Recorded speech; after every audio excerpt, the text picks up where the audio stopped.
Kevin aja tadi.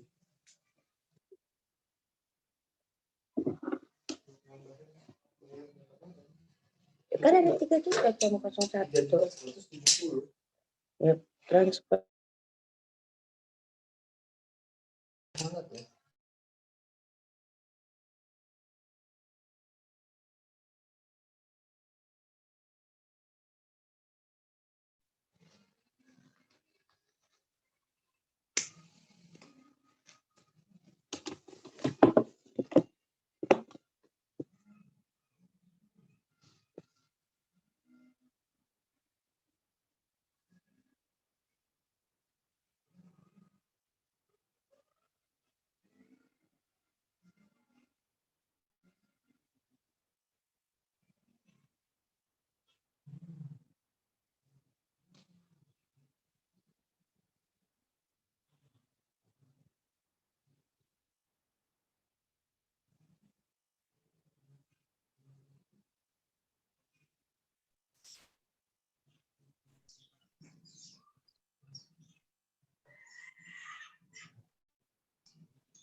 Oke, udah masuk semua ya. Ada 10, kurang 1 lagi. Mira, Nanda. Siapa yang belum masuk ya? Rizky udah join, Rizky? Udah Bu, barusan Bu. Oke, oke.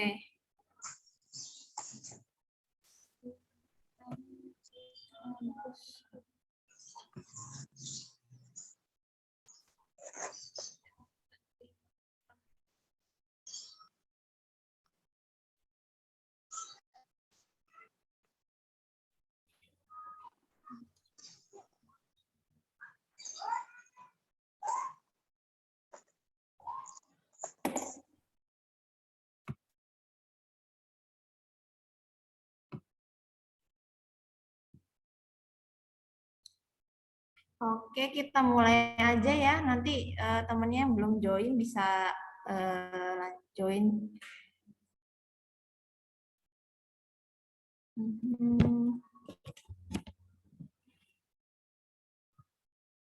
Yang belum on cam, silakan on cam ya. Mira, kemudian Mbak Rafeni, Suci, Putri, terus siapa lagi nih? Farhan Aziz, kemudian Mbak Suci. Mbak Suci silakan on cam, Mbak.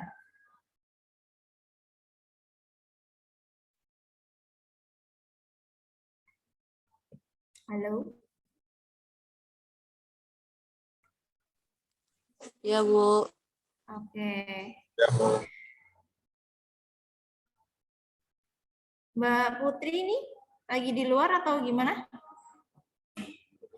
Di rumah, Bu. Bisa on cam ya, Mbak ya?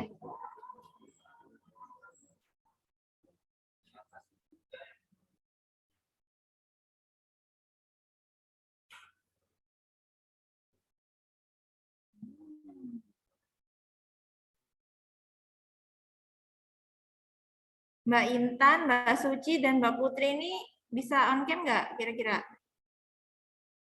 Oke. Sudah on cam, Bu. Oke, Mbak Intan udah. Mbak Suci sama Mbak Putri ini kita tungguin.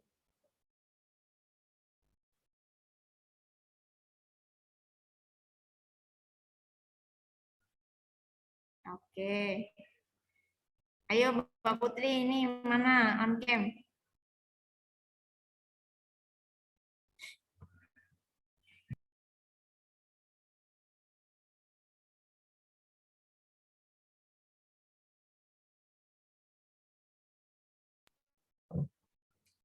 Mbak Putri, apakah bisa on cam? Atau lagi kerja atau lagi di luar? Di rumah, Bu. Sabar bentar, Bu. Oke.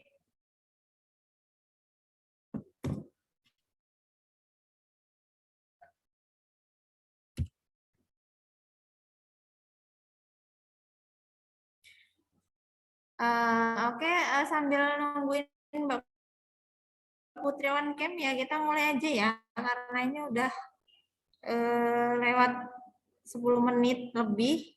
Oke, sebelumnya saya buka. Assalamualaikum warahmatullahi wabarakatuh. Selamat pagi semua. Waalaikumsalam warahmatullahi wabarakatuh. Pagi, Bu. Iya, pagi ini ketemu lagi sama saya di mata kuliah komunikasi efektif ya. Eh, untuk awal-awal perkuliahan ini jangan bosan-bosan lihat muka saya sama lihat muka Pak Arfan. Karena di awal perkuliahan ini nanti kalian bakal ketemu terus sama saya dan Pak Arfan. Oke, mana Mbak Putri? Udah? Oh ini Mas Farhan nih malah ini. Oke. Ya Bu, ya Bu. Jadi tujuannya on cam itu biar saya bisa hafal muka kalian ya. Biar kalau misalkan nanti apa namanya kalian ke Polkesba atau misalkan ketemu di jalan nanti bisa saling sapa gitu. Ya. Oke, langsung aja nih kita masuk ke kontrak kuliah ya.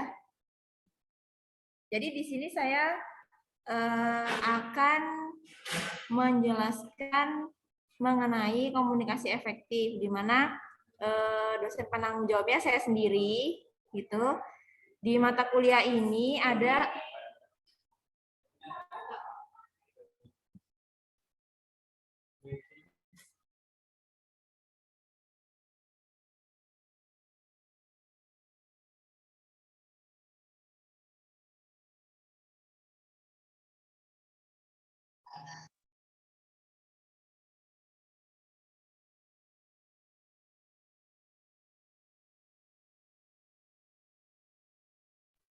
Oke, maaf ada gangguan sedikit tadi ya.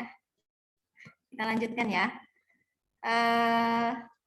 Pada pagi hari ini saya akan mengajar mata kuliah komunikasi efektif ya, di mana mata kuliah ini bobotnya adalah 2 SKS. 2 SKS ini komunikasi efektif teori semua, jadi nggak ada prakteknya. Jadi selama perkuliahan, setiap kali pertemuan kita akan melangsungkan kegiatan belajar mengajar selama 100 menit gitu. Jadi nanti diharapkan mahasiswa-mahasiswa sekalian dapat mencatat atau screenshot materi yang akan saya jelaskan gitu. Nanti kalau misalkan ada yang ingin ditanyakan bisa ditanyakan di akhir. Oke, siap mencatat ya semuanya? Tapi Bu. Oke. Masih semangat kan ini tadi udah nanya? Masih, Bu. Oke, Masih, Bu. ya masih pagi ya. Jadi masih fresh. Semoga masih semangat sampai nanti jam 12 kurang ya. Oke, bentar saya share screen dulu.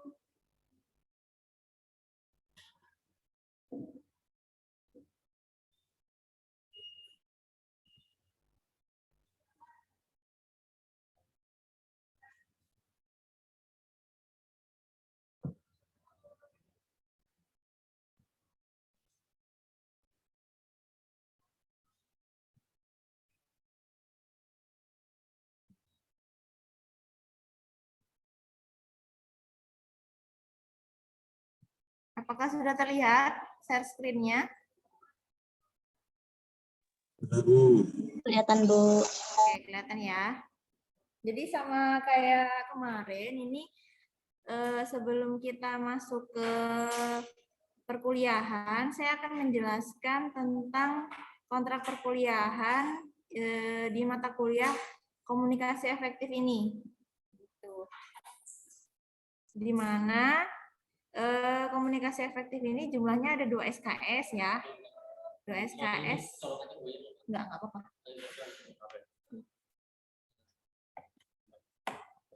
Jadi 2 SKS komunikasi efektif ini teori semua, gitu, nggak ada prakteknya. Kalau kemarin di pengantar teknologi informasi kan ada prakteknya, gitu. Jadi sekarang komunikasi efektif ini teori semua, gitu. Dengan tim dosennya saya sendiri sebagai penanggung jawab mata kuliah komunikasi efektif. Kemudian ada Bapak Arfan Syahroni dan Bapak Afriyada Nurfatoni, gitu. Oke, jelas ya. Ya. Jadi nanti jangan ada yang nanya lagi nih mata kuliahnya apa sih gitu. Mata kuliah saya ini sekarang adalah komunikasi efektif. Oke. Ya, nanti jangan ada yang nanya lagi Kak, mata kuliahnya apa lagi nih gitu. Nah, dari mata kuliah ini mahasiswa diharapkan mampu memahami teknik komunikasi efektif. Kemudian memahami komunikasi antar profesi dan tenaga kesehatan, kemudian memahami kolaborasi dengan tenaga kesehatan lainnya, dan memahami penggunaan bahasa yang baik dan benar, memahami hubungan dalam komunikasi, dan memahami konsep dasar dan jenis-jenis komunikasi. Selain itu, mahasiswa juga diharapkan mampu melaksanakan praktek rekam medis dan informasi kesehatan dengan prinsip etis dan peka budaya terhadap kode etik perekam medis dan informasi kesehatan. Kemudian mampu melaksanakan kegiatan pelaksanaan pelayanan pasien meliputi pendaftaran, filling, dan korespondensi menggunakan cara manual dan elektronik yang menghasilkan dokumen data rekam medis untuk digunakan pada manajemen dasar rekam medis. Jadi komunikasi efektif ini adalah mata kuliah yang penting ya buat calon-calon perekam medis ini karena nantinya kalian ini akan berkomunikasi dengan pasien, berkomunikasi dengan tenaga kesehatan lainnya, di mana komunikasi-komunikasi yang baik itu seperti apa sih gitu. Cara penyampaian komunikasi dengan pasien dan tenaga kesehatan itu pasti berbeda gitu. Apalagi nanti kalau misalkan kalian ketemu dengan pasien yang istilahnya banyak bertanya gitu, banyak bicara gitu. Jadi kalian harus tahu bagaimana caranya menghadapi orang-orang atau pasien yang seperti itu dengan komunikasi yang baik dan benar gitu. Jadi pada mata kuliah ini saya akan memberikan materi di pertemuan pertama, kedua, dan ketiga. Gitu. Selanjutnya nanti akan bertemu dengan Bapak Arfan dan bertemu dengan Bapak Fatoni ya. Di pertemuan pertama saya akan memberikan pengertian komunikasi, kemudian unsur-unsur komunikasi dan proses komunikasi. Di pertemuan kedua ada model komunikasi, bentuk-bentuk komunikasi, kemudian yang pertemuan ketiga ada komunikasi efektif dan aspek-aspek komunikasi efektif itu apa saja.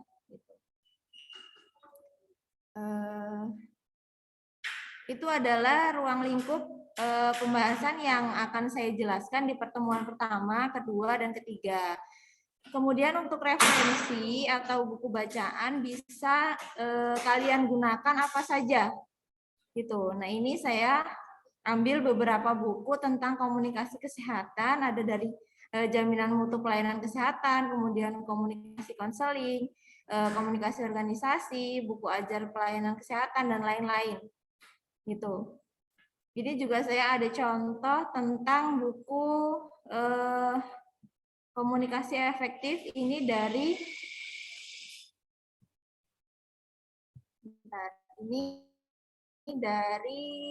penerbitnya. Nah ini Apakah terlihat? Apakah terlihat? Terlihat, terlihat. Jadi ini bisa kalian cari ya di Google. Ini ada buku-buku online gitu. Bisa kalian download buku-buku online. Nanti bisa kalian print atau bisa kalian taruh di HP. Ntar bisa kalian baca-baca. Misalkan lagi senggang waktunya gitu. Nanti bisa kalian baca. Ini salah satu buku yang saya gunakan. Ini saya download di Google, nanti kalian cari aja buku ajar komunikasi kesehatan, ini pengarangnya Reni Agustina Harahap dan Fauzi Eka. Gitu. Nanti cari aja di Google, banyak kok ini apa namanya buku-buku online. Kalau misalkan kalian mau beli juga boleh, lebih baik. Cuman kan apa bisa menghemat kalau misalkan kalian download bukunya dari online ya. Jadi bisa lebih banyak referensi kalau bukunya itu dari online.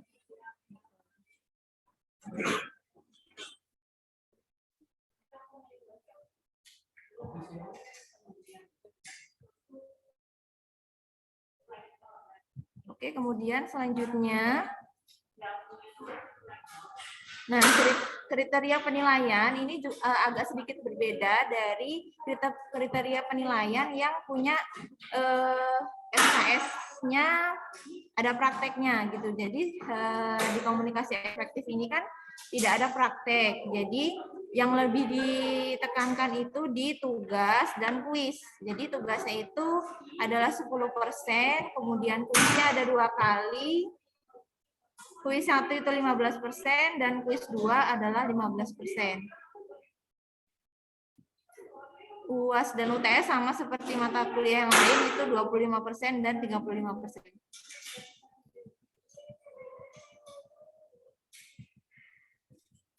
Sama seperti kemarin ya.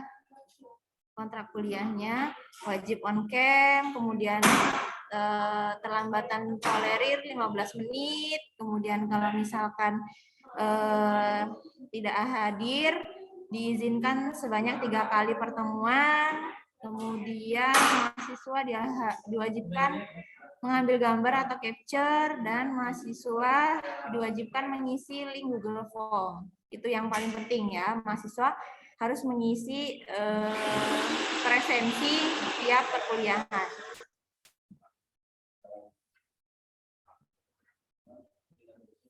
Nah, dari kontrak perkuliahan ini, apakah ada yang ingin ditanyakan sebelum kita masuk ke materi?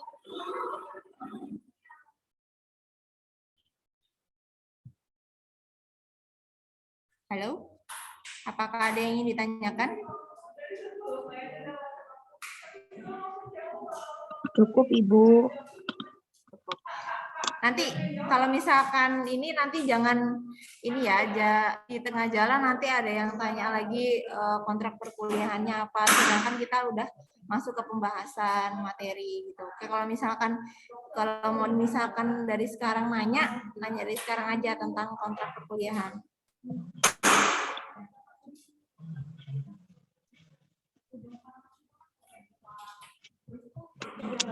Tentang topik mata kuliah mungkin, atau tentang apa namanya pembelajaran di komunikasi efektif apa saja mungkin. Gimana? Ada? Apa sudah cukup? Jelas?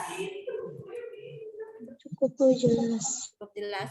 Oke, di sini saya sebelum masuk ke materi akan menunjuk satu mahasiswa untuk menjadi penanggung jawab mata kuliah. Itu. Saya ingin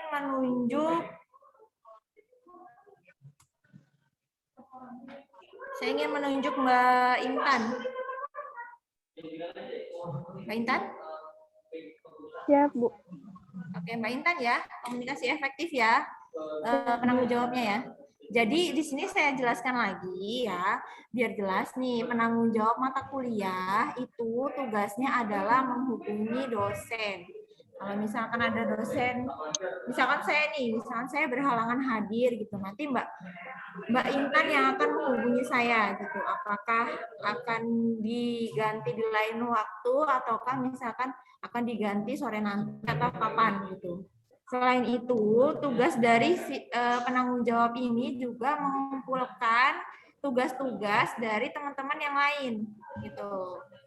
Jadi ya itu yang pertama itu menghubungi dosen, yang kedua adalah mengumpulkan tugas dari teman-teman, dan yang ketiga itu si penanggung jawab ini akan diberikan materi oleh dosen yang bersangkutan. Jadi nanti kalau misalkan ada yang mau PowerPoint dari materi yang saya sampaikan, ini nanti teman-teman bisa minta ke Mbak Intan ya. Jadi nanti akan saya kirimkan PowerPoint-nya ke Mbak Intan gitu. Nanti teman-temannya yang lain bisa menghubungi Mbak Intan gitu. Jadi nggak langsung WA saya satu-satu. Nanti kalau misalkan WA saya satu-satu, nanti saya ngirimnya banyakan dong gitu. Jadi nanti mintanya langsung ke Mbak Intan aja ya. Nanti saya akan langsung kasih ke Mbak Intan PowerPoint-nya. Oke, Mbak Intan paham? Paham, Bu. Siap. Ya. Untuk seksi penanggung jawab yang lain juga seperti itu tugasnya. Ya, jadi kayak seperti Mas Farhan, Mas Rizky, dan Mbak Viola itu sudah memegang mata kuliah masing-masing. Ya, jadinya Mas Farhan, Mbak Viola, Mas Rizky, dan Mbak Intan itu tanggung jawabnya sebagai penanggung jawab. Ya, tanggung jawabnya sebagai penanggung jawab itu tadi ya, jadinya harus berkomunikasi dengan dosen, jangan temennya gitu, jangan temennya yang lain. Oke, paham ya sampai sini ya? Paham, Bu. Oke, selanjutnya kita masuk ke materi.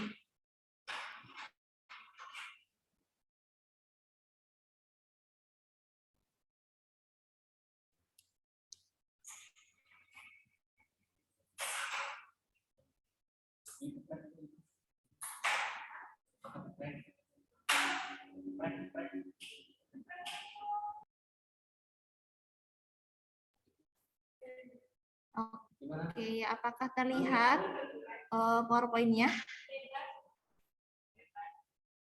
Halo, apakah terlihat? Iya, terlihat, Bu. Lihat ya. Oke, jadi di pertemuan pertama ini saya akan menjelaskan tentang konsep dasar komunikasi yang isinya itu pengertian, unsur-unsur, dan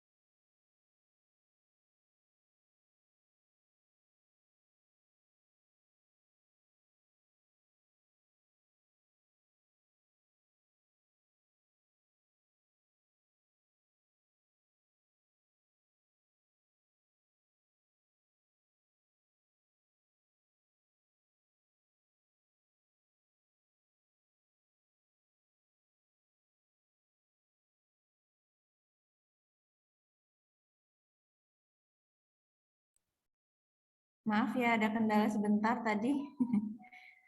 Agak berisik, jadi saya pause sebentar.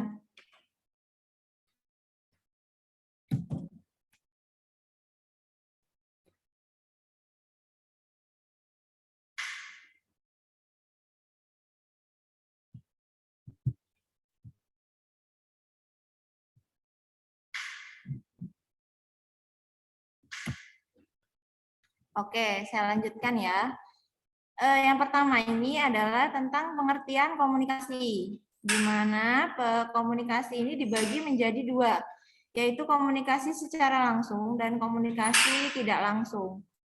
Nah, komunikasi secara langsung ini dia komunikasi secara lisan. Nah, ada dua orang yang saling bertatap muka, ini dia saling mengobrol. Nah, ini namanya komunikasi secara langsung ya. Kemudian yang kedua adalah komunikasi secara tidak langsung dengan menggunakan tulisan, simbol dan lain sebagainya. Nah, seperti contohnya kita ini sedang melakukan Zoom meeting, ini adalah merupakan contoh dari komunikasi tidak langsung. Kemudian ada lagi contohnya komunikasi saat menelpon dengan orang lain. Nah, ini adalah merupakan contoh komunikasi yang tidak langsung. Gitu. Jadi antara dua orang ini tidak bertatap muka, namun saling berkomunikasi. Gitu. Nah, iya. Sabi pa yun ba? Si kamuwaga kerja, kadua tugas di atasan. Hindi ko na nujang liga, yung ba? Sorry, hindi sa. Bisa. Baru sekali.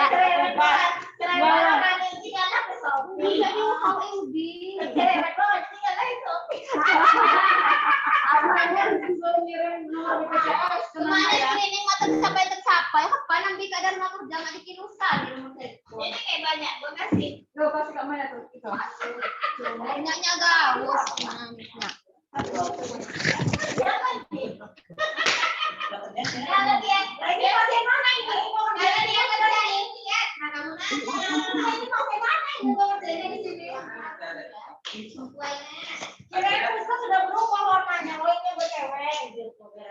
Dan ngeganggu laptop nji bang niku nginjam pe laptop si Baki bang yo. Muat ngedit benih. Nya ngerja konji. Bener pa kapang bukanya tambah yo. Printnya tadi belum dikirim. Muat ya WA ko ngaku mbak. Kirim ya kak. Biar diprint. Mohon maaf, tadi ada kendala teknis sedikit ya. Ini mohon maaf, yang belum unmute siapa ini ya?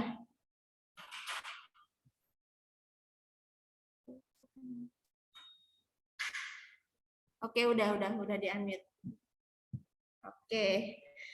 Oke, maaf, saya lanjutkan lagi ya. Ada beberapa pengertian komunikasi menurut ahli. Yang pertama adalah dari William Albig.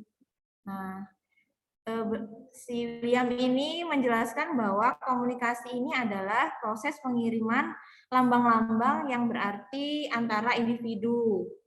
Kemudian ada ahli yang kedua adalah Wilbur. Ini menjelaskan komunikasi berasal dari bahasa Latin, yaitu communio atau common. Bila mana kita mengadakan komunikasi, berarti memberikan informasi agar si penerima maupun si pengirim paham dengan suatu pesan tertentu. Kemudian, ahli yang ketiga, ini dia ahli Onong Oshiha Effendi menjelaskan bahwa komunikasi hakikatnya adalah proses penyampaian pikiran atau perasaan oleh komunikator atau pengirim pesan kepada komunikan atau penerima pesan.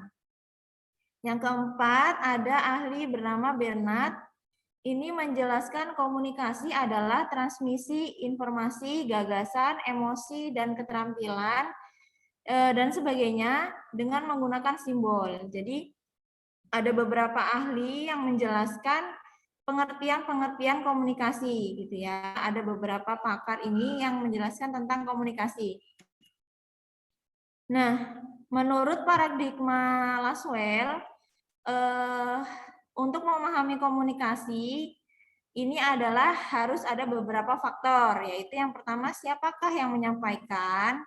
Nah, ini ada komunikator atau pengirim pesan atau disebut dengan sumber komunikasi. Itu yang pertama. Kemudian ada yang kedua, apa yang akan disampaikan? Yang akan disampaikan itu adalah pesan atau ide atau gagasan.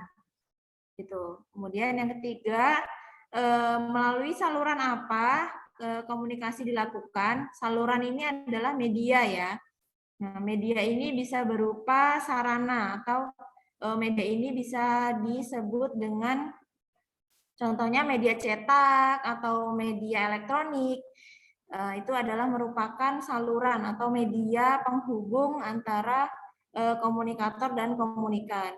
Kemudian yang keempat, kepada siapa komunikasi ini dilakukan? Ini adalah kepada komunikan atau penerima pesan. Nah, kemudian yang kelima, apa pengaruhnya dari proses komunikasi ini? Yaitu hasil komunikasi. Nah, hasil yang didapatkan atau pesan yang didapatkan dari proses komunikasi tersebut. Jadi perlu diingat bahwa ada komunikator dan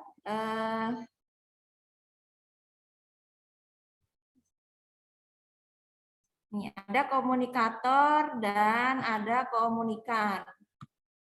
Ini berbeda ya. Komunikator itu adalah si pengirim pesan. Sedangkan komunikan adalah si penerima pesan. Jadi jangan kebalik antara komunikator dan komunikan ini. Oke? Bisa dipahami ya? Halo? Halo, apakah suara saya terdengar? Terdengar, Bu. Oke. Oke, selanjutnya. Ibu, maaf bisa diulangin lagi, Bu. Maaf tadi sinyal yang komunikator. Oh, boleh. Jadi saya ulangi lagi. Ini komunikator dan komunikan merupakan unsur dari proses komunikasi gitu. Nah, komunikator ini adalah yang mengirimkan pesan, si pengirim pesan. Ya, komunikator namanya. Sedangkan yang menerima pesan adalah komunikan. Gitu. Jadi antara komunikator dan komunikan ini jangan sampai kebalik. Ya, komunikator itu pengirim, sedangkan komunikan itu adalah penerima. Oke, bisa dipahami? Mbak, yang tanya tadi siapa? Iya, saya, Bu. Sudah cukup. Oke, Mbak Rafini. Cukup ya? Oke, kita lanjut. Nah, jadi kesimpulannya, komunikasi itu pengertiannya adalah seni yang menyampaikan informasi atau pesan atau gagasan dari komunikator. Komunikator ini tadi adalah pengirim pesan ya kepada komunikan atau penerima pesan untuk merubah sesuatu yang dikehendaki oleh komunikator. Ini komunikasi dilakukan oleh 2 orang atau lebih. Nah, melalui lambang-lambang, yaitu bahasa isyarat, kemudian tanda, gambar, dan lain sebagainya, yang harus dimengerti oleh yang melakukan komunikasi. Nah, komunikasi ini juga harus melewati proses. Gitu. Nah, dan hasil informasi atau tujuan yang diinginkan harus tersampaikan. Jadi, pesan yang disampaikan kepada komunikator ke komunikan harus tersampaikan dengan benar. Jadi kayak contohnya seperti saya menjelaskan materi tentang komunikasi kepada kalian. Nah, apa yang saya harapkan yaitu adalah kalian paham tentang mata kuliah komunikasi efektif. Gitu. Jadi tujuannya supaya kalian atau komunikan itu paham dengan mata kuliah komunikasi efektif. Gimana sampai sini? Apakah paham atau ada yang ingin ditanyakan? Tentang pengertian komunikasi? Bagaimana? Apakah ada yang ingin ditanyakan? Mbak Mira? Mas Putu? Apakah ada yang ingin ditanyakan?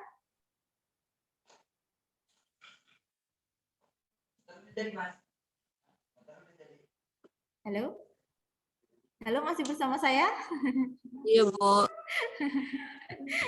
Saya takutnya nanti ada yang tidur lagi. Bu, koneksinya kurang bagus. Oke, nggak apa-apa. Masih bisa menyimak ya suara saya ya? Masih, Bu. Bisa, Bu. Oke, kita lanjutkan. Nah, ini tadi alur dari komunikasi efektif.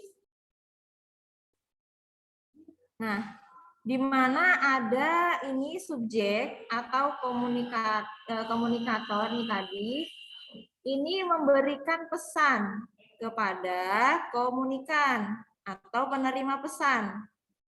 Nah, nanti komunikan ini dia akan berpikir, akan mencerna, akan memproses apa sih pesan yang disampaikan oleh orang itu, apa sih pesan yang sudah disampaikan kepada saya gitu. Itu merupakan hasil. Nah, nanti si penerima pesan akan melakukan suatu sikap atau tindakan dari pesan yang sudah dia terima dari pemberi pesan. Nah, kemudian alurnya di sini apakah pesannya sesuai dengan apa yang disampaikan oleh komunikator? Apakah pesan yang disampaikan ini sama dengan yang disampaikan oleh penerima pesan? Gitu. Jadi ini adalah alur dari proses komunikasi efektif gitu. Seorang komunikan atau pengirim pesan memberikan pesan kepada komunikan atau penerima pesan melalui media-media tertentu gitu. Yang akan menghasilkan suatu tindakan atau sikap dari hasil dia menerima pesan gitu. Jadi komunikasi itu ada alurnya gitu. Ada alurnya yang pertama ini ada komunikator, kemudian yang kedua ada pesan, kemudian yang ketiga ini ada komunikan atau penerima pesan. Dan yang keempat ini adalah media yang digunakan. Kemudian yang kelima ini adalah dampak dari proses komunikasi itu sendiri. Kemudian selanjutnya ada unsur-unsur komunikasi. Nah, ini ada beberapa unsur komunikasi yang harus ada saat proses komunikasi berjalan. Jadi ada 7 unsur-unsur komunikasi yang harus ada dalam proses komunikasi. Yang pertama itu adalah komunikator, itu tadi. Komunikator adalah pihak yang mengawali komunikasi atau yang memberikan komunikasi. Nah, komunikator ini dia menjadi sumber pesan atau source ya. Dia menjadi sumber pesan, mengirimkan pesan kepada si komunikan atau penerima pesan.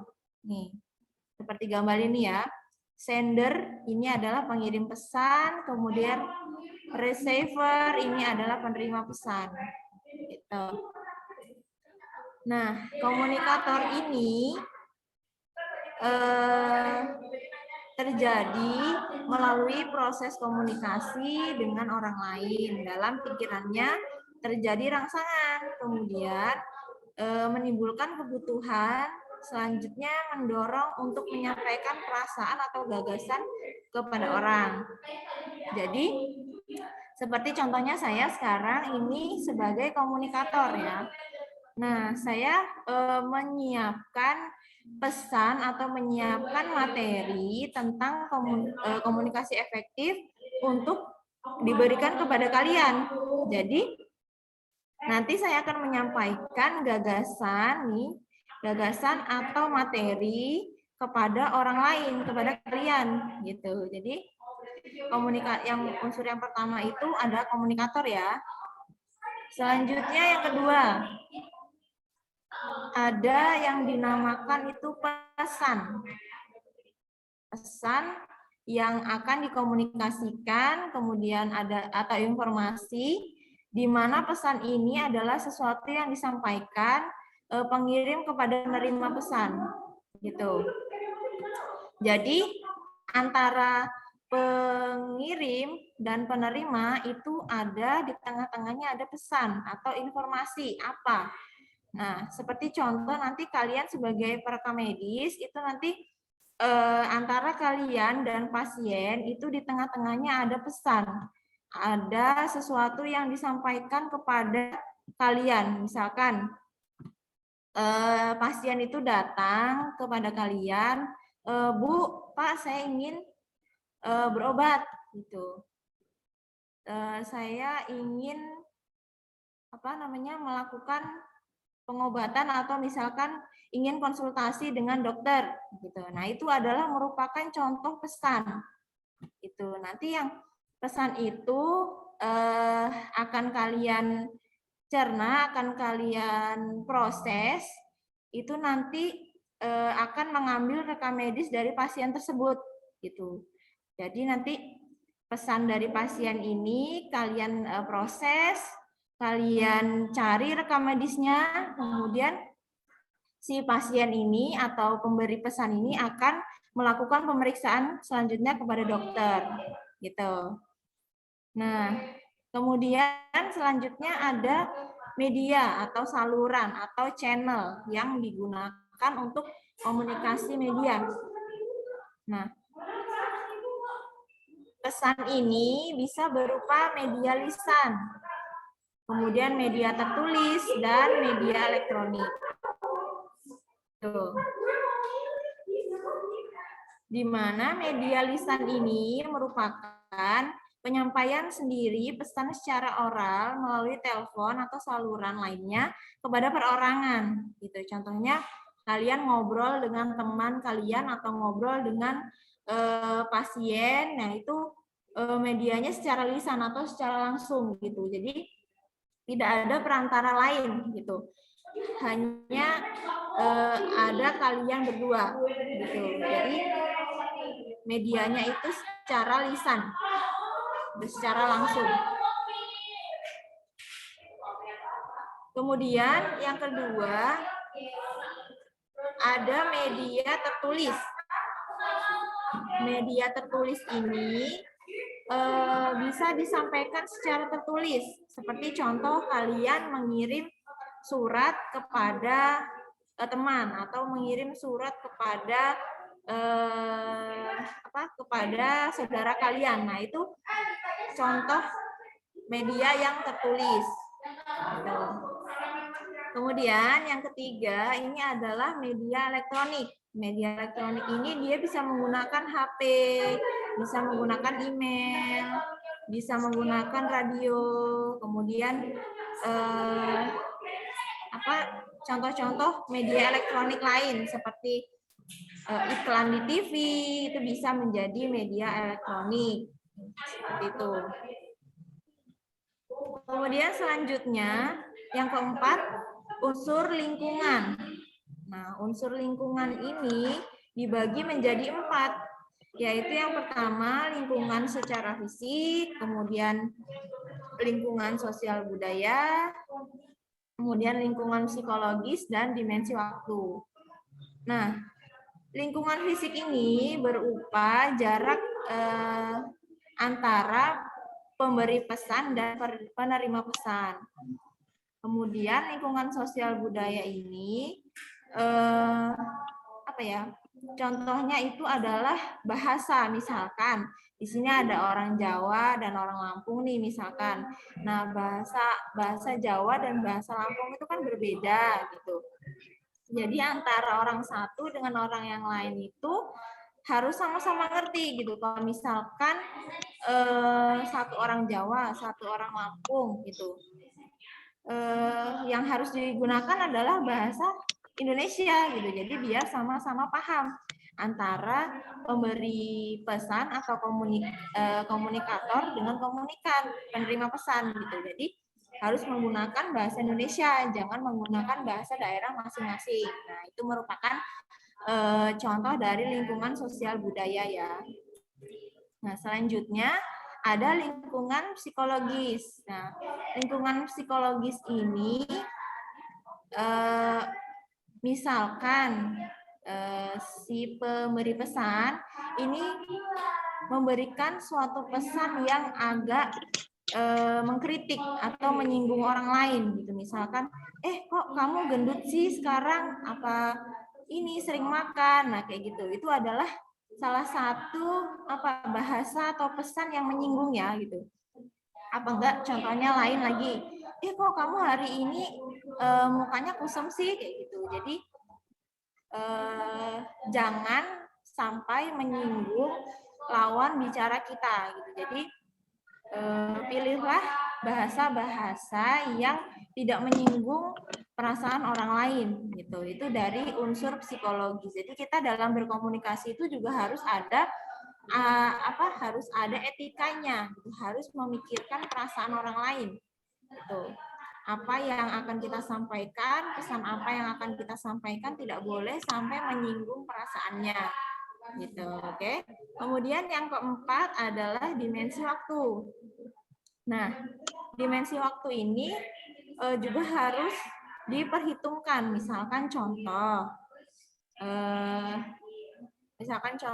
gini, ada mahasiswa yang ingin bertanya mengenai tugas pada dosennya, tapi pada malam hari gitu. Jadi tidak melihat waktu gitu.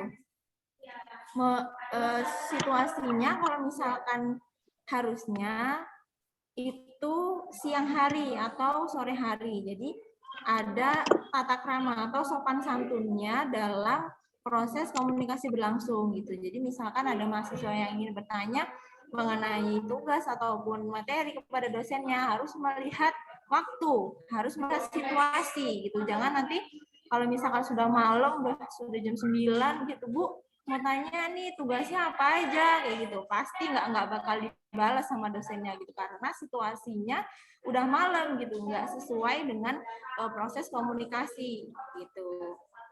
Jadi kalau bisa untuk melakukan sebuah komunikasi, suatu komunikasi harus melihat waktu gitu, harus menentukan waktu yang tepat gitu. Kapan sih harus bertanya, kapan sih harus memberikan suatu pesan atau informasi gitu.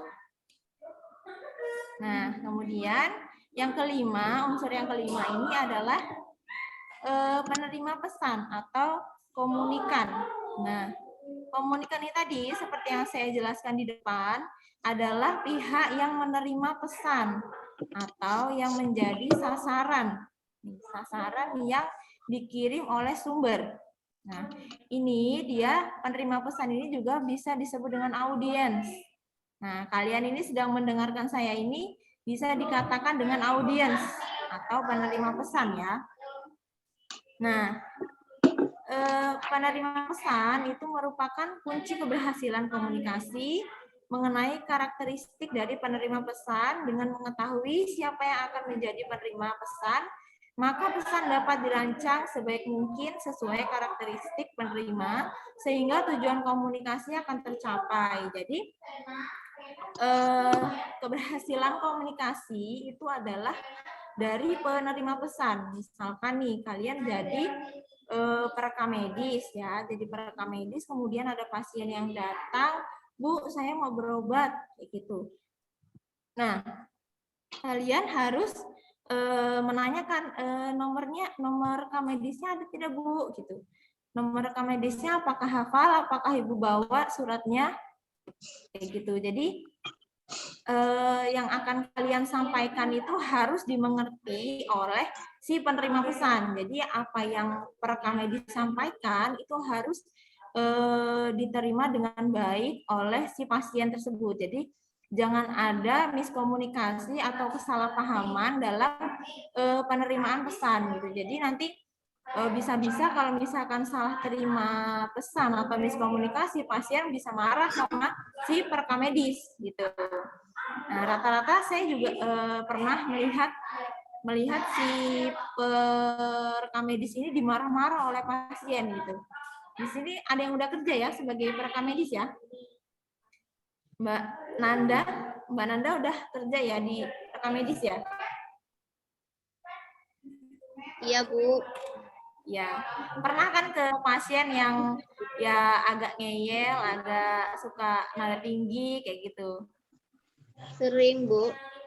Bahkan bikin Ya, emosi. Nah, jadi kan bagaimana kita mengatasi pasien tersebut tanpa kita menyakiti atau melukai perasaannya gitu. Jadi kita sebagai pengirim pesan atau sebagai perekam medis harus tahu cara-cara komunikasi, harus tahu cara-cara komunikasi yang baik untuk menyampaikan pesan.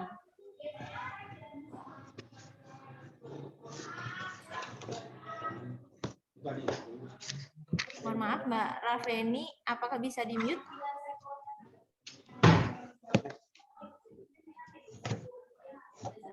Halo, Mbak Rafeni.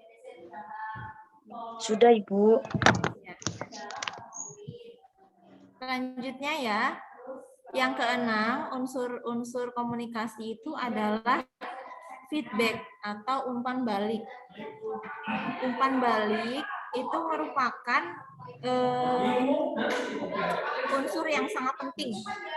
Unsur yang sangat penting di mana antara pengirim pesan dan penerima pesan itu harus sama persepsinya gitu. Kalau misalkan si pengirim pesan ngomongnya A, ya.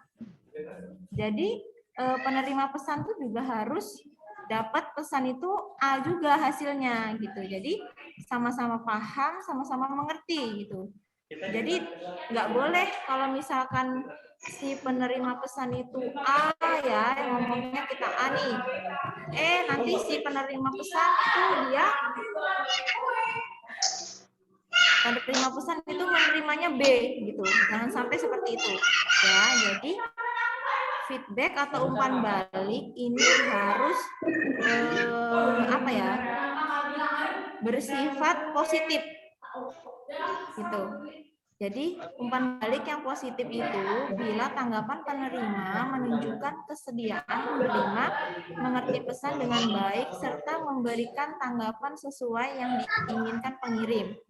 Nah, jadi yang diinginkan oleh pengirim ini dipahami oleh penerima pesan. Itu merupakan umpan balik yang positif. Gitu. Kemudian ada juga umpan balik yang negatif. Itu tadi umpan balik yang negatif itu adalah menunjukkan penerima pesan tidak menerima pesan dengan baik. Nah, seperti yang sudah saya tulis ini ya.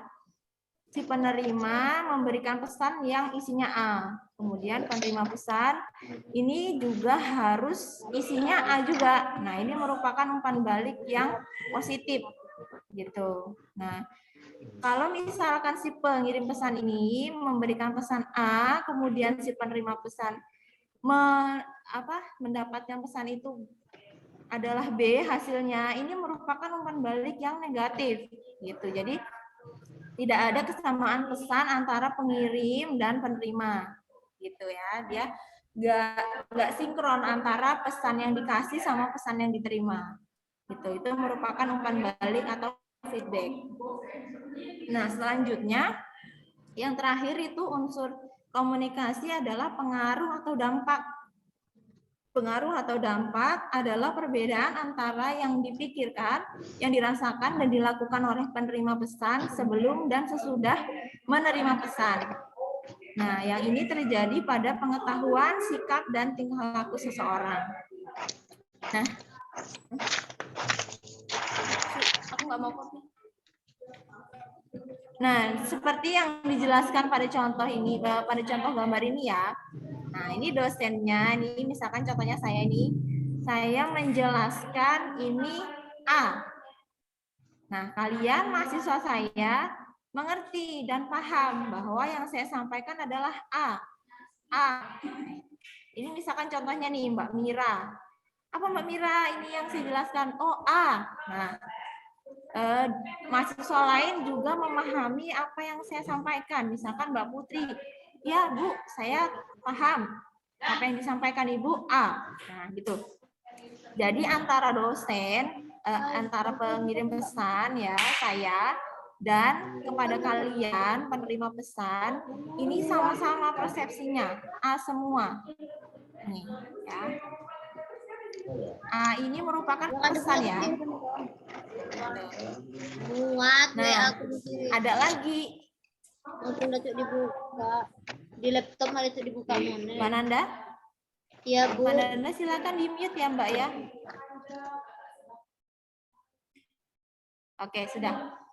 Nah, ada juga proses komunikasi yang gagal. Ini contohnya, saya menjelaskan nih tentang komunikasi ya. Komunikasi efektif. Contohnya saya menyebutkan ini A.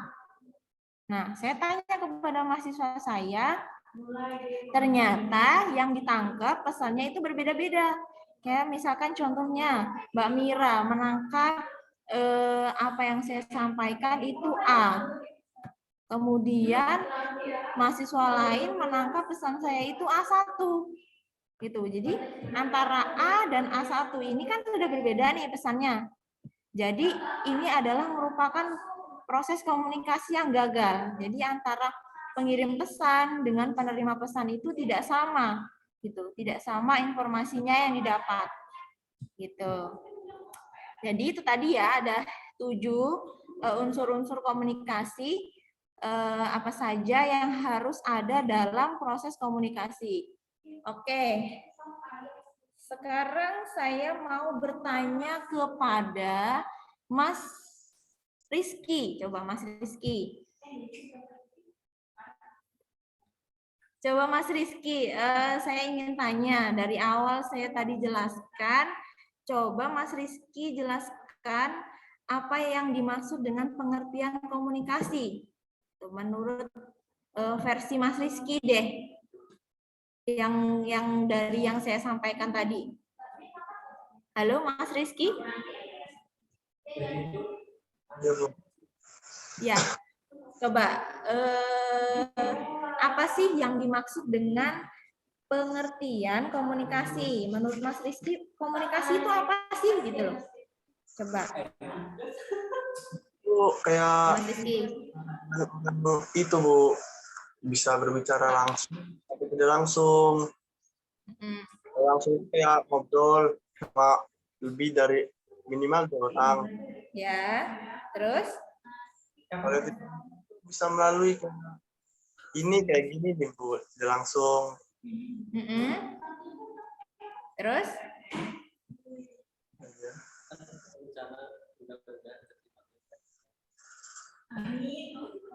Apalagi yang dicatat?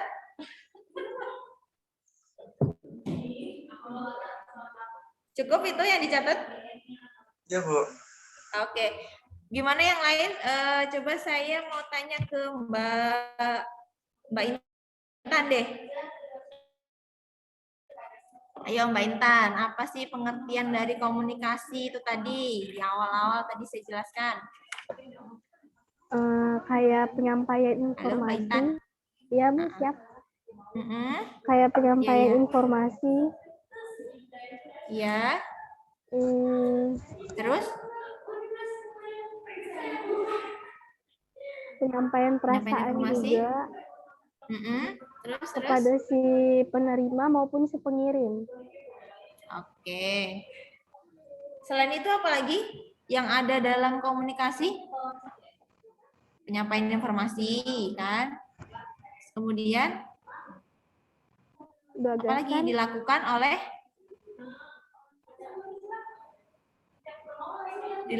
oleh 2 orang atau lebih.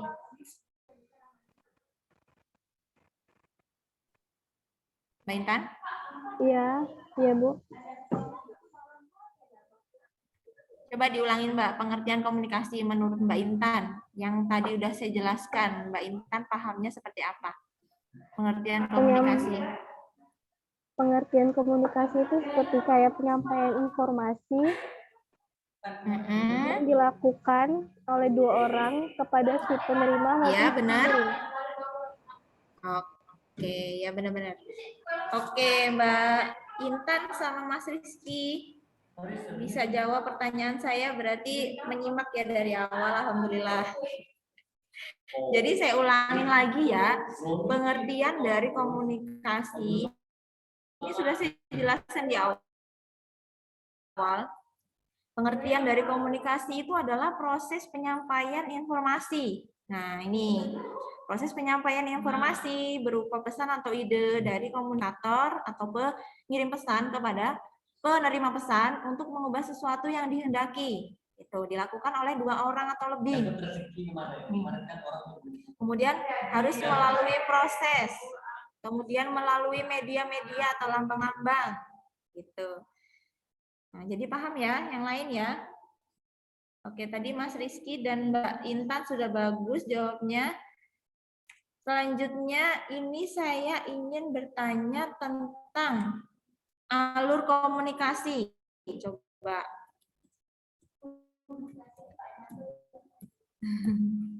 Nah, ini alur komunikasi. Coba ini ditolong jelaskan sama Mbak Suci Kurnia.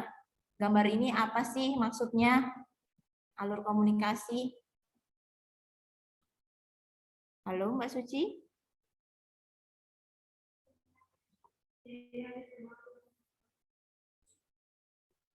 Mbak Suci?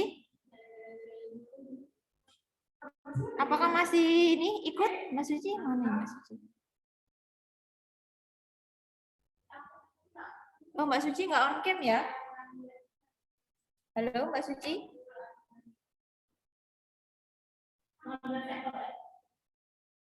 Oke, Mbak Suci kayaknya lagi di luar atau gimana ya ini ya? Oke, saya coba yang lain deh. Saya coba minta tolong ke Mbak Putri deh. Mbak Putri yuk. Mbak Putri tolong jelaskan gambar alur komunikasi ini. Yang sudah saya jelaskan tadi. Ayo Mbak Putri. Halo Mbak Putri?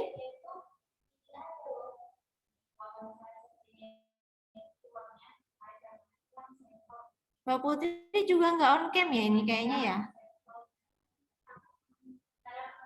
On cam kok, Nah, Bu. ya. Oke, Mbak Putri. Ya, silahkan jelaskan gambar dari alur komunikasi ini. Coba jelasin, Mbak. Menurut versinya Mbak Putri aja deh. Nih, gambar ini apa sih isinya? Gitu. Ayo, Mbak Putri.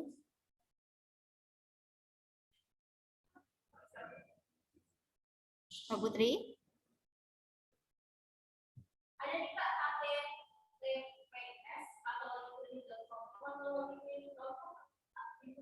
Gimana Mbak Putri? Sabar, Bu.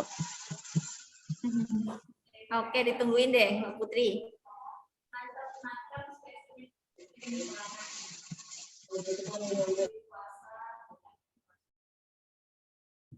Ini saya udah kasih nomornya nih, urutannya. Tinggal baca aja.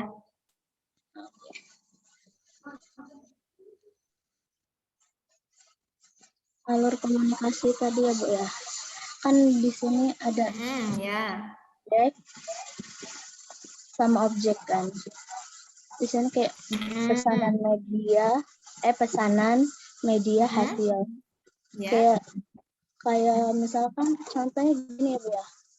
Kayak di rumah sakit atau apotek gitu, Bu. Kayak mengasih ke pasien gitu. Kayak Ya. alurnya itu kayak kita ngasih tahu cara pemakaian obat ke pasien, dan kalau pasien nggak tahu nanya ke kita, seperti itu bukan? Bisa. Itu harus lengkap, Mbak. Melalui media apa? Media tatap muka, enggak. Bisa lisan, komunikasi secara langsung. Oke, bisa. Bisa Oke, Mbak. kanan gitu. Udah? Ada yang mau ditambahin lagi? Udah, Bu, gitu. Yang saya tahu. Oke, Mbak Putri, yang lain. Ayo dilengkapin jawaban dari Mbak Putri. Mbak Rafeni, Mbak, silakan Mbak. Tolong jelaskan Mbak, alur komunikasi ini gambarnya kayak apa menurut Mbak Rafeni?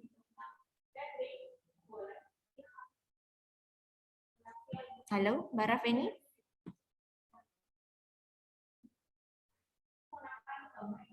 Mbak Rafeni, mana Mbak Rafeni ini?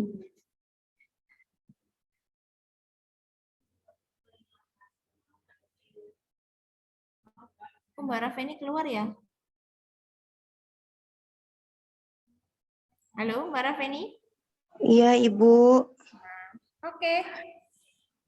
Silakan dijelaskan ini kayak mana maksudnya alur dari komunikasi ini, gambarnya.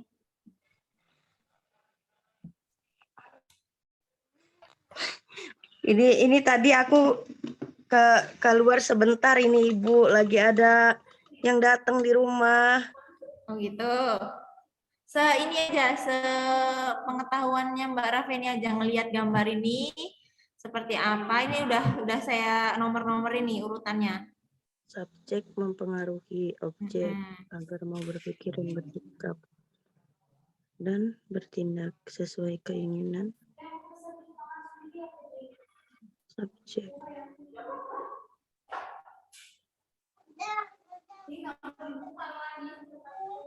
Gimana Mbak Rafeni? Udah dipahami? Nanti Bu, pelan-pelan. Oke, ditunggu.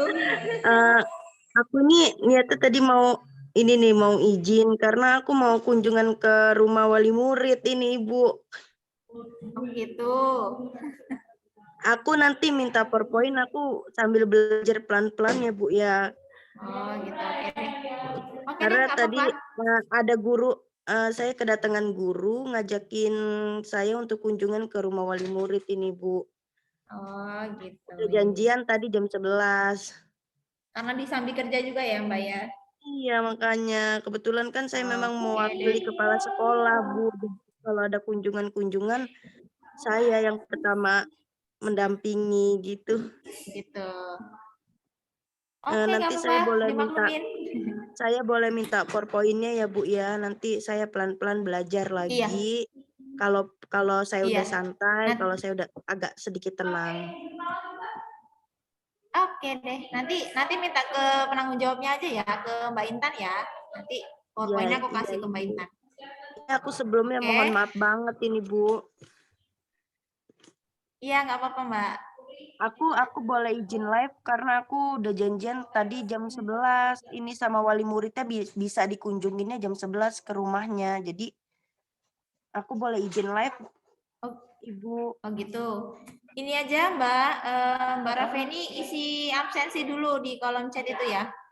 Iya. Nanti aku minta PowerPoint-nya ya Bu ya. Oke. Nanti langsung minta ke Mbak Intan ya. Iya Ibu. Terima kasih banyak loh Bu pengertiannya. Iya, sama-sama Mbak. Assalamualaikum. Waalaikumsalam.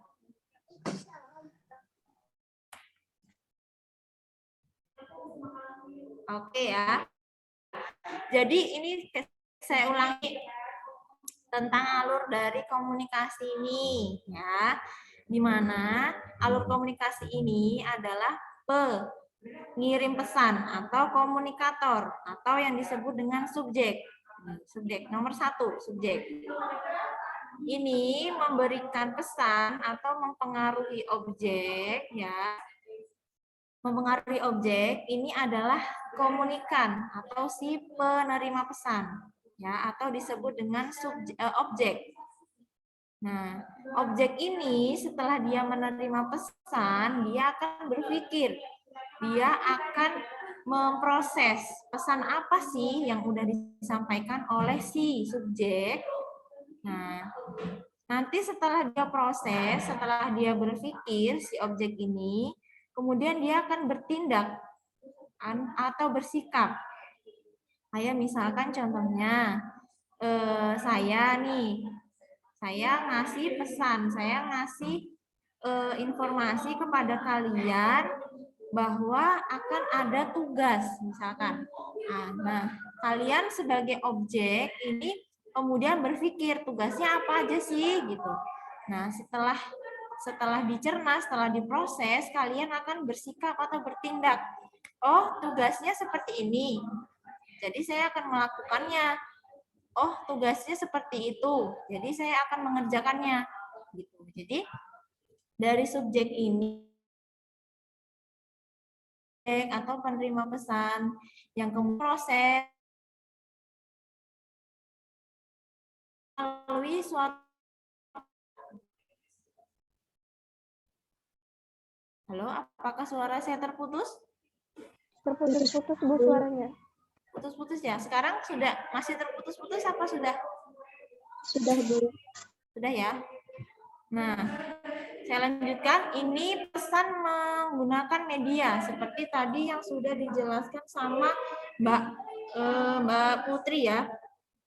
Ini media bisa berupa secara langsung atau bisa menggunakan media perantara. Media perantara contohnya media cetak atau media elektronik seperti HP, TV, atau radio juga bisa. Gitu. Jadi antara subjek dan objek ini pesannya harus sama. Makanya ini di pesan di nomor 5. Gitu. Pesannya harus sama antara subjek dan objek. Saya nyuruhnya kasih tugas A, kalian juga harus mengerjakan tugas yang A. Gitu. Jangan saya ngasih tugas A, kalian ngerjakan tugas yang B. Gitu. Jadi pesannya nggak sesuai sama yang disampaikan. Gitu. Nah, itu merupakan alur dari komunikasi. Gitu. Jadi sampai sini, apakah paham tentang gambar alur komunikasi ini? Mbak-mbak, Mas, apakah sudah paham tentang alur komunikasi ini? Gambar ini? Paham, Bu. Sedikit Paham. Nanti ini bisa jadi salah satu soal yang akan saya masukkan di UTS ya. Jadi tolong diingat-ingat, ini alur komunikasinya ini seperti apa alurnya gitu, sesuai urutan komunikasinya seperti apa. Gitu nanti pas UTS mungkin akan saya masukkan ya gambar ini. Gitu nanti jangan sampai kebalik-balik, nanti objek dulu baru subjek, terus pesannya nanti di mana gitu. Nanti harus berurutan itu sesuai yang saya nomorin ini. Gitu, oke. Selanjutnya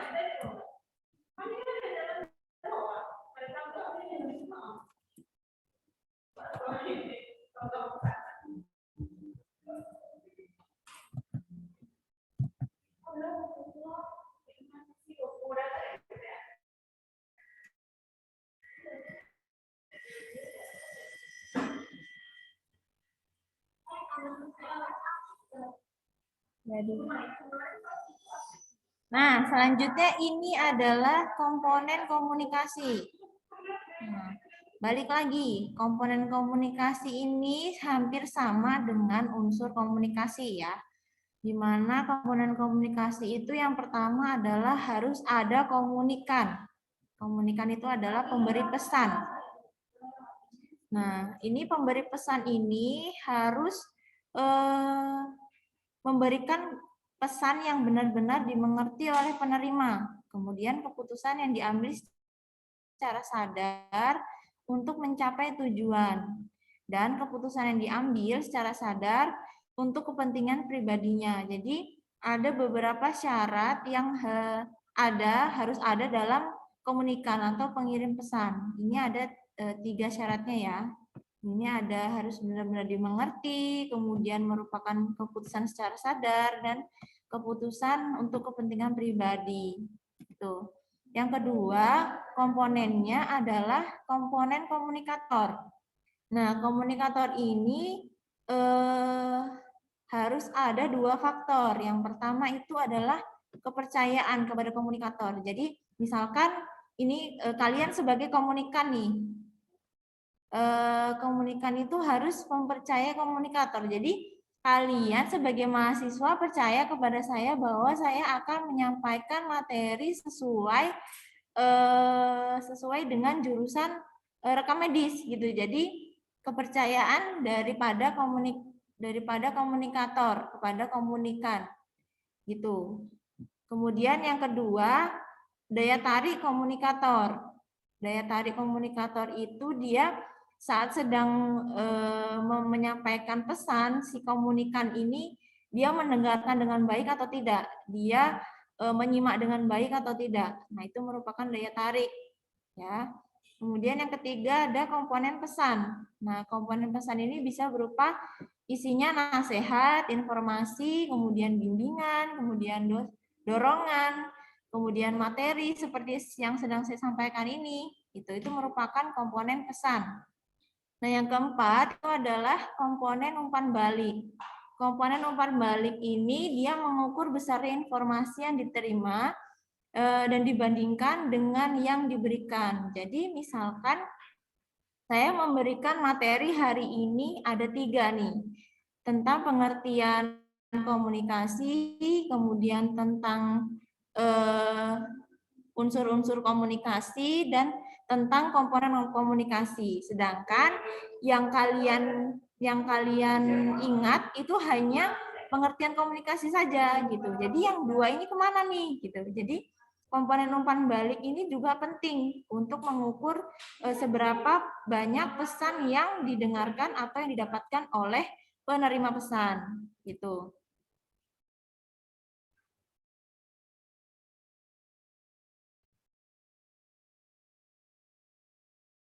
Nah, yang terakhir ini ada proses komunikasi. Nah, proses komunikasi ini ada dibagi menjadi beberapa perspektif. Nah, di mana proses komunikasi ini dibagi jadi dua, yaitu perspektif psikolog. Perspektif ini berniat menyampaikan. Halo, apakah suara saya terputus? Tidak. Enggak ya? Dengar, Bu. Ini soalnya ada yang WA saya suaranya putus-putus gitu. Oke, saya lanjutkan. Ya, putus-putus ya? Sekarang udah enggak, Bu? Oke, baik. Nah, ini merupakan salah satu kendala dari komunikasi ya. Proses komunikasi ini adalah sinyal. Jadi, bisa aja sinyal ini dia menghambat proses komunikasi antara saya dengan kalian gitu. Oke, saya lanjutkan.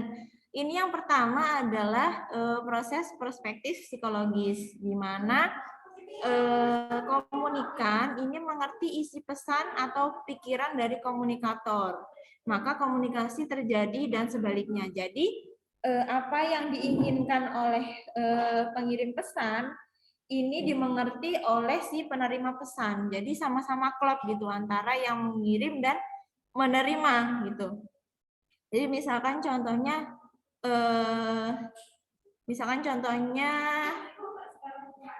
saya sama Anda, sama kalian gitu. Saya menginginkan kalian mengerti seluruh pembahasan pada hari ini, yaitu apa? Pengertian komunikasi, kemudian unsur-unsur komunikasi, terus komponen komunikasi dan proses komunikasi. Nah, dari pesan yang saya sampaikan saat ini, pemberian materi itu saya harapkan kalian dapat mengerti, kalian dapat paham gitu. Jadi antara komunikator antara saya dengan mahasiswa atau komunikan itu sama-sama satu persepsi. Nah, itu adalah proses komunikasi secara psikologis atau perspektif psikologis.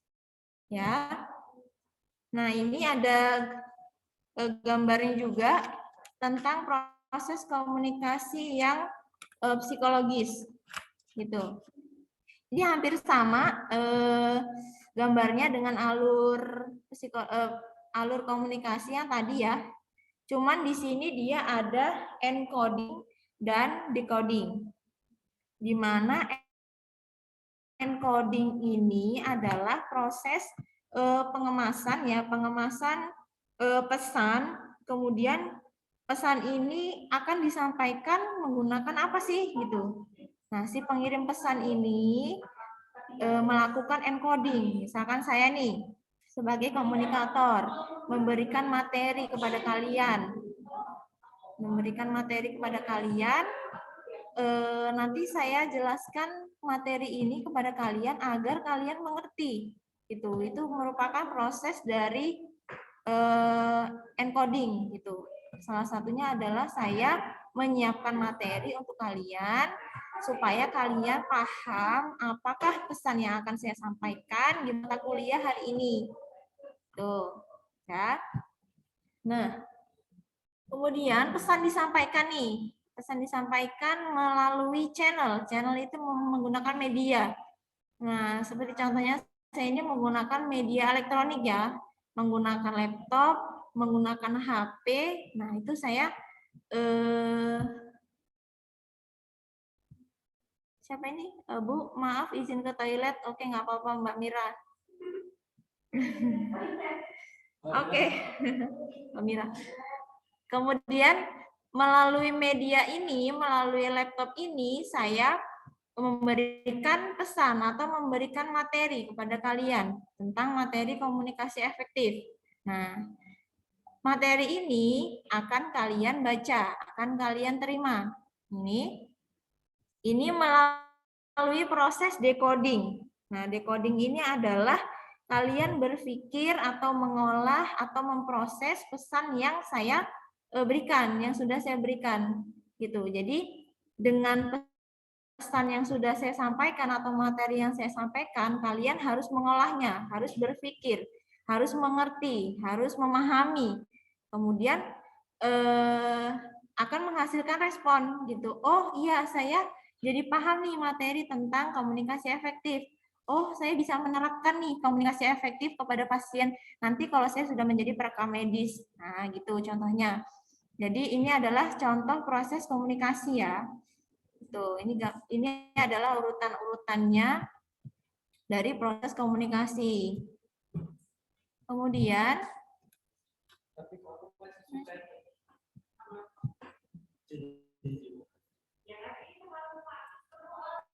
Kemudian yang selanjutnya ini adalah proses komunikasi secara mekanis. Nah, secara mekanis ini berlangsung saat komunikator mentransfer pesan sampai tertangkap komunikan. Komunikasi secara mekanis ini dibagi menjadi dua, yaitu komunikasi primer dan komunikasi sekunder. Nah, komunikasi primer ini adalah proses penyampaian pikiran oleh komunikator kepada komunikan menggunakan lambang atau simbol. Nah, misalkan ini nih, ada orang yang tunanetra atau tunarungu, ini dia menggunakan simbol-simbol, ya, simbol tangan ini ya, seperti yang digambar ini. Jadi dia berkomunikasi menggunakan simbol tangan. Jadi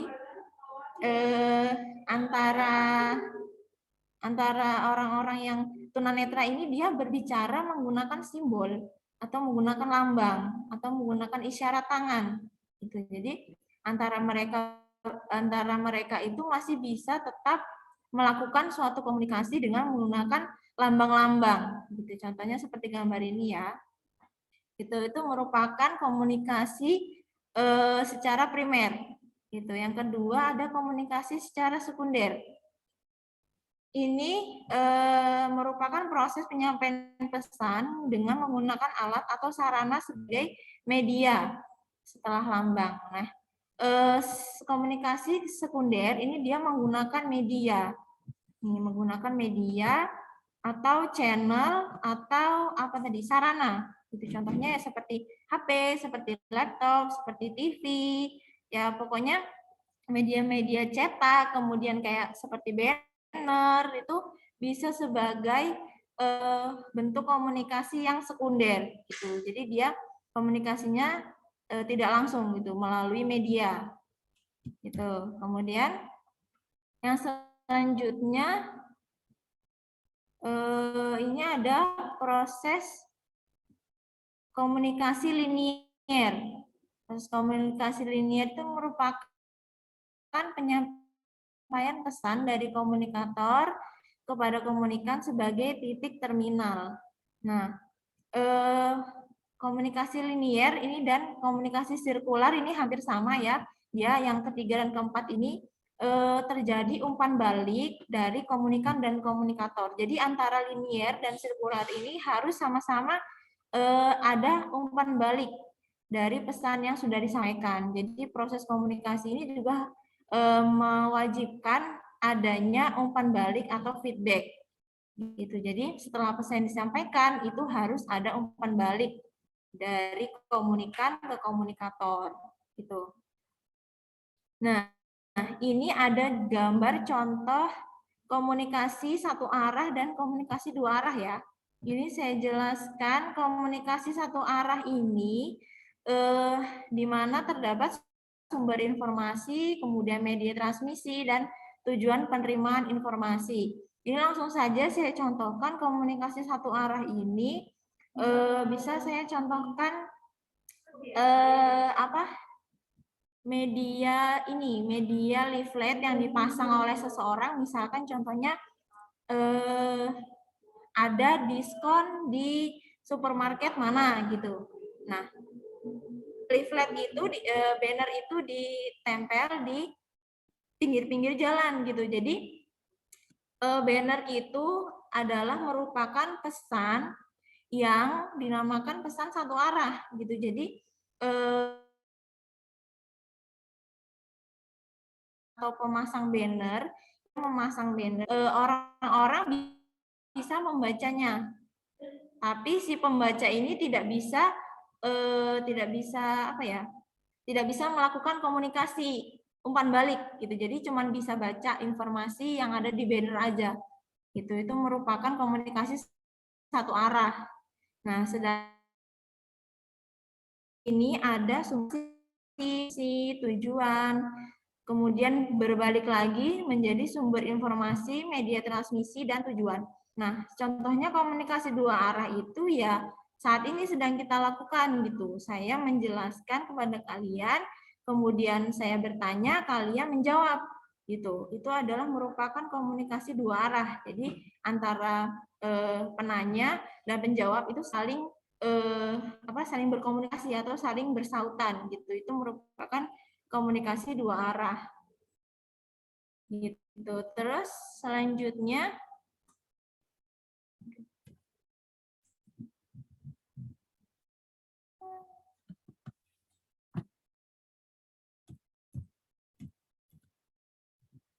halo, apakah suara saya masih terdengar? Terputus-putus, Bu. Putus-putus ya. Ini koneksi saya kayaknya kurang stabil. Oke, ternyata udah habis materinya. Jadi dari yang saya sampaikan itu saya mengambil sumber referensi dari beberapa buku dan dari beberapa jurnal. Itu dari buku yang tadi sudah saya perlihatkan itu ya, buku komunikasi kesehatan, kemudian ada kurikulum pelatihan komunikasi efektif, ada komunikasi organisasi, dan buku ajar. Jadi saya harapkan kepada mahasiswa saya kalau misalkan ada tugas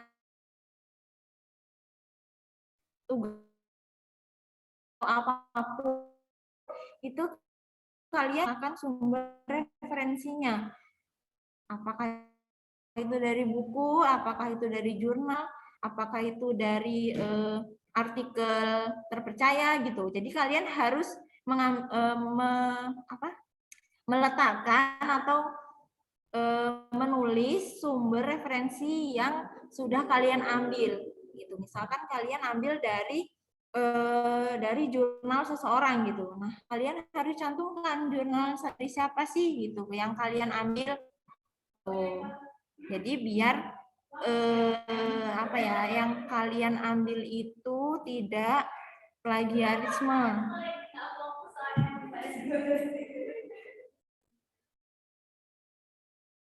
Ini yang WA saya siapa?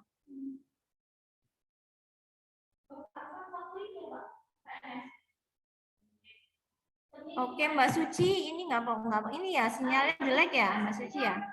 Keluar masuk. Oke, nggak apa-apa. Oke. Cukup materi yang saya sampaikan hari ini. Apakah ada yang ingin ditanyakan atau ada yang belum paham? Silahkan ditanyakan sekarang. Ayo, ada yang mau tanyain nggak?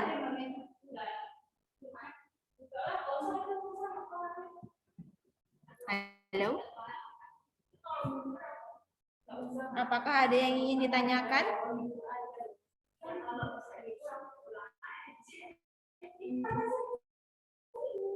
Gimana Mbak Putri? Ya? Mas Putu Agus, Mas Farhan, apakah ada yang ingin ditanyakan? Apakah ada yang belum paham? Halo?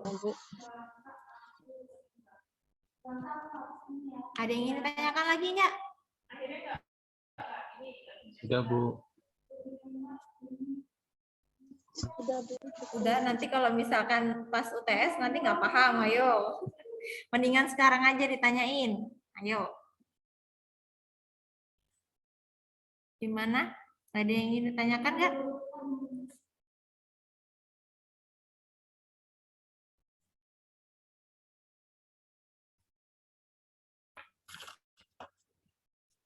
Oke, saya kasih kuis deh satu. Siapa yang bisa jawab nanti buat tambahan nilai ya.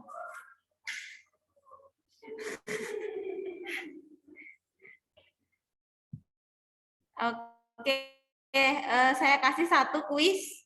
Ini siapa yang bisa jawab, resen aja atau langsung ini aja, langsung jawab aja.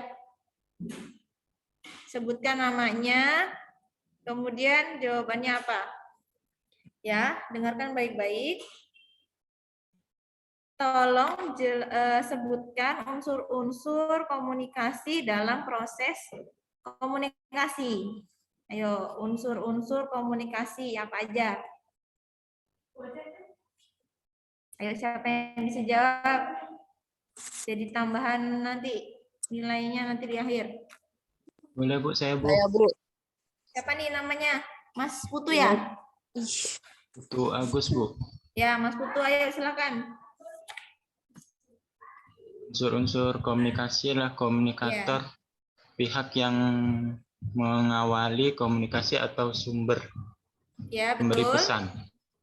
Terus, Komunikator adalah sumber yang pemberi pesan, sedangkan komunikator terjadi proses komunikasi dengan orang yang lain atau pihak kedua. terus, Terjadinya rangsangan yang menimbulkan perasaan atau gagasan pesan yang disampaikan. terus apa lagi?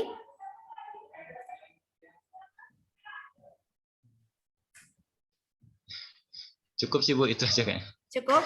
Oke, Mas Agus. Oke, saya simpan dulu jawabannya ya. Oke, saya ulangi lagi pertanyaannya. Tolong sebutkan unsur-unsur komunikasi. Saya kasih clue. Ada 7 tadi yang saya sebutkan. Ada 7 unsur-unsur komunikasi. Apa aja nih 7 sebutin. Oke, siapa lagi nih? Yuk. Siapa nih namanya? Saya Bu. Siapa namanya? Viola? Mira. Ya, Mbak Viola coba. Yuk, Mbak Viola.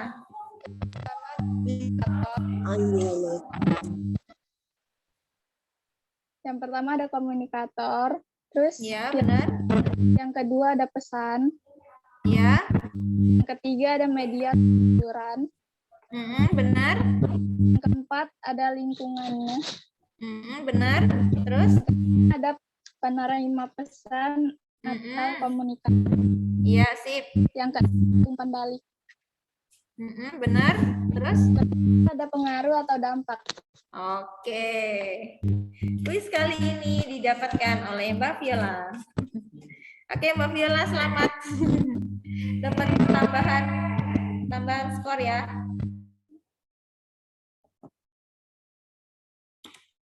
Oke. Buat Mas Putu tadi agak kurang sedikit sih ya. Itu tadi yang dijelaskan sama Mas Putu itu adalah prosesnya gitu, bukan unsur-unsurnya. Nah, kalau proses yang disebutkan sama Mas Putu itu tadi benar, ada komunikator dan komunikan dan juga pesan. Gitu. Kalau unsur-unsur itu ada 7 tadi yang dijelaskan sama Mbak Viola ya. Tuh ada komunikator, ada pesan, ada media, kemudian ada umpan balik, ada lingkungan. Oke. Udah mau habis. Oke, sampai sini. Ini udah banyak yang keluar ya? Ini saya mau ngasih tugas kelompok ini.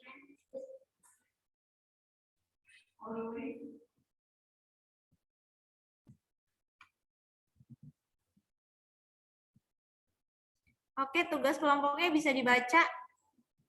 Ya, ini tugas kelompoknya terdiri dari 2 orang, kemudian kalian buat PowerPoint untuk dipresentasikan di pertemuan saya yang kedua dan ketiga. Nanti pertemuan kedua dan ketiga kalian bakal presentasi gitu, gantian. Jadi nanti nggak saya terus yang ngomong gitu. Saya juga pengen lihat kalian ngomong kayak mana gitu. Kalian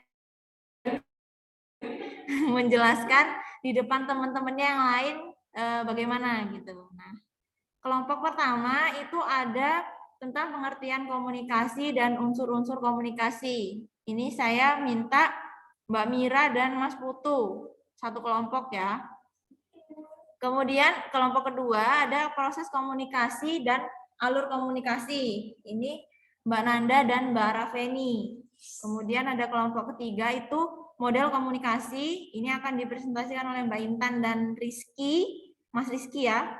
Kemudian kelompok 4 ini adalah bentuk-bentuk komunikasi. Ini jatahnya Mbak Putri sama Mas Farhan. Kemudian kelompok kelima tentang pengertian komunikasi efektif dan aspek-aspek komunikasi efektif. Ini Mbak Suci dan Mbak Viola. Nah, ini PowerPoint-nya ini tolong dicantumkan sumber referensinya seperti yang sudah saya jelaskan tadi. Ngambil di buku, jurnal, atau artikel. Ini dicantumkan di akhir PowerPoint seperti saya yang sudah contohkan tadi. Itu. Oke, sampai sini tugasnya ada yang ingin ditanyakan nggak? Sudah, Bu. Halo? Sudah ya? Sudah, Bu. Boleh di screenshot biar nanti nggak lupa. Sudah, Bu. Oke, nanti pada pertemuan besok, minggu depan ini yang maju kelompok 1 sama kelompok 2. Jadi disiapkan untuk kelompok 1 sama kelompok 2. Minggu depan saya mau kalian presentasi. Jadi Mbak Mira dan Mas Putu, kemudian Mbak Nanda dan Mbak Rafeni. Ini tolong dipersiapkan ya PowerPoint-nya. Dan untuk kelompok ketiga, 4 dan 5, ini nanti presentasinya akan dilakukan di pertemuan ketiga. Gitu. Jadi ingat-ingat kelompok 1 sama kelompok 2, minggu depan harus presentasi. Oke. Nanti ini PowerPoint-nya akan saya kasihkan ke Mbak Intan ya. Nanti kalian bisa minta ke Mbak Intan PowerPoint-nya. Nanti saya kasihkan ke Mbak Intan sebagai penanggung jawab mata kuliah saya. Oke, sampai sini ada yang ingin ditanyakan lagi atau ada yang belum jelas sebelum saya tutup? Cukup, Bu. Cukup ya. Nanti tolong Mbak, siapa namanya tadi, Mbak Nanda, tolong dikasih tahu Mbak Rafeninya ya. Tadi soalnya Mbak Rafeninya keluar. Ya, Mbak Nanda. Iya, Bu. Oke. Jadi selamat mengerjakan tugas. Nanti biar kalian bisa sama-sama saling kenal satu sama lain. Gitu. Temannya siapa aja nih sekelas nih. Gitu. Walaupun nggak pernah ketemu, walaupun nggak tatap muka, setidaknya kalian saling berkomunikasi. Ya. Gitu. Oke, cukup sekian dari saya hari ini. Saya akhiri. Wassalamualaikum warahmatullahi wabarakatuh. Waalaikumsalam. Bapak, mau ke rumah sakit mana, Pak? Kan live. Nggak bisa langsung. Izin live ya.